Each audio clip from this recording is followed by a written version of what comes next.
You're so excited to share your bundle of joy with the world, but what should you be posting on social media? Well, today's question comes from Hannah. She writes, I love posting about my pregnancy. It's helped me draw closer to my sister since we're on different schedules.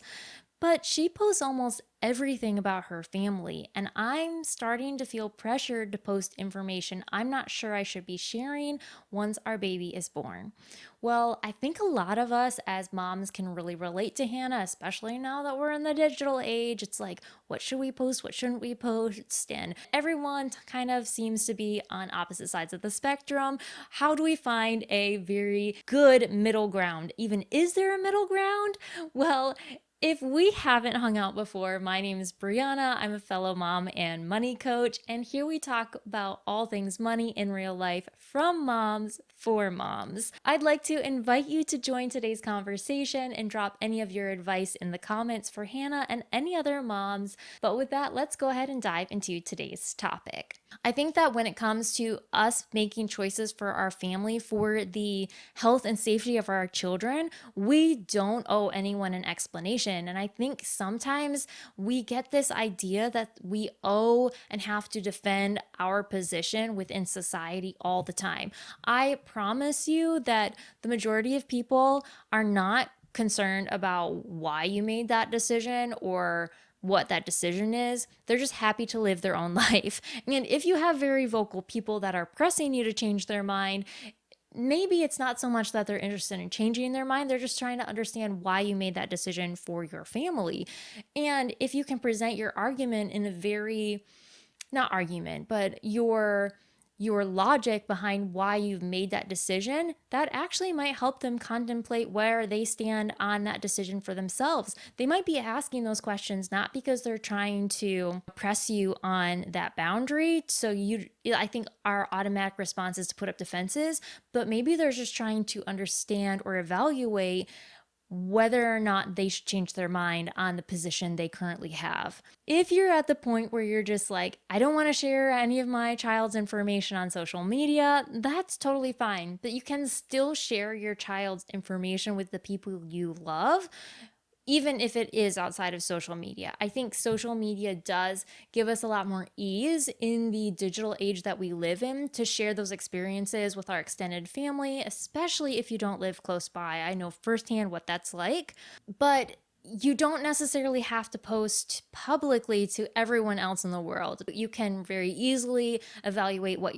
your public or private settings are on certain posts. You can limit who sees them, or you can choose to share them privately, even within social media apps, even though they may not be public to everybody else in the world. Like, for example, we use a message feature on one of our social media applications to share images and videos with our extended family and give updates, send voice messages. And all of that information is private only between us and the family members that are in that communication group. When you're posting, not as a parent, like you are sharing whatever is relevant for you. And as an adult, you're making those choices. But once you're posting about your kids, you're making some decisions for them that could impact their entire life. Now, I think as the digital age is, I think there's just some general rules and safety that we probably all know about what we should and shouldn't post. So that's not part of our topic today.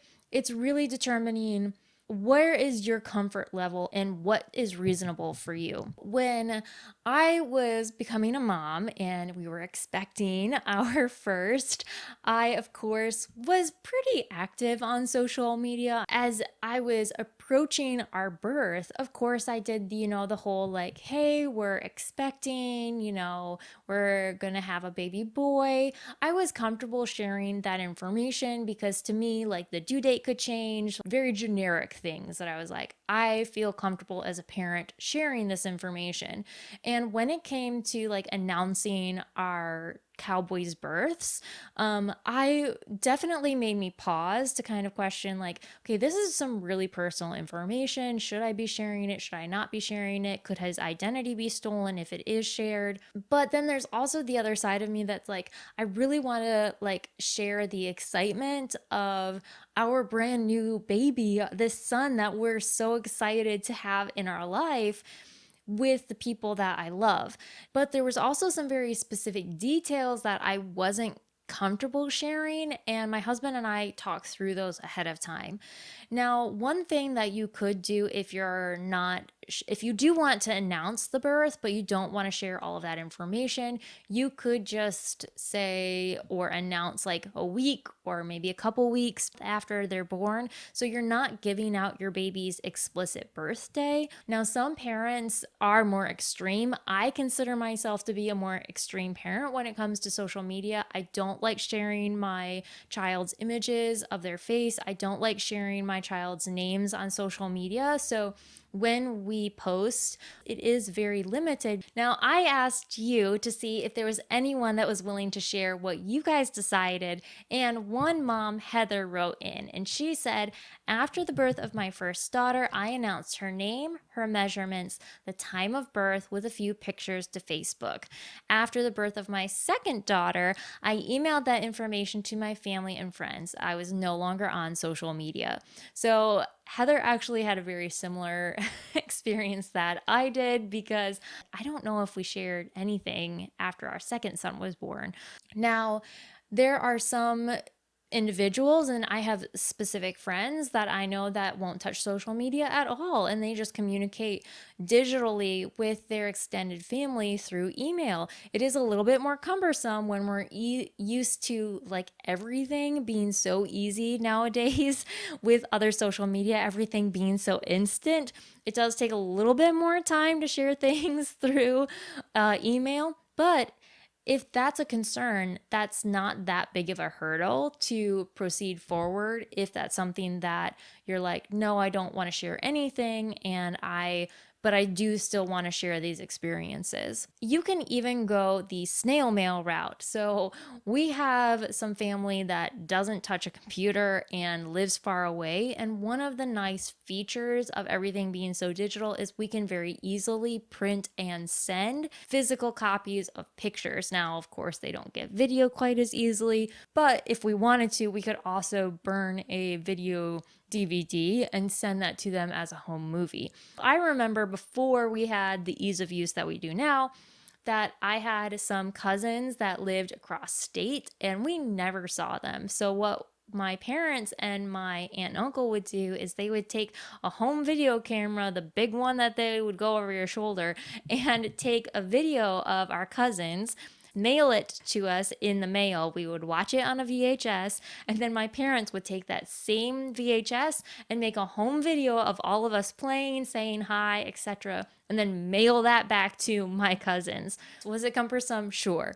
But it was one way to still establish that relationship, even though we were so far apart. So I think it's really depending on what are you hoping to gain out of keeping your child off of social media. Is it to protect your child? What layer of protection are you trying to accomplish for your child?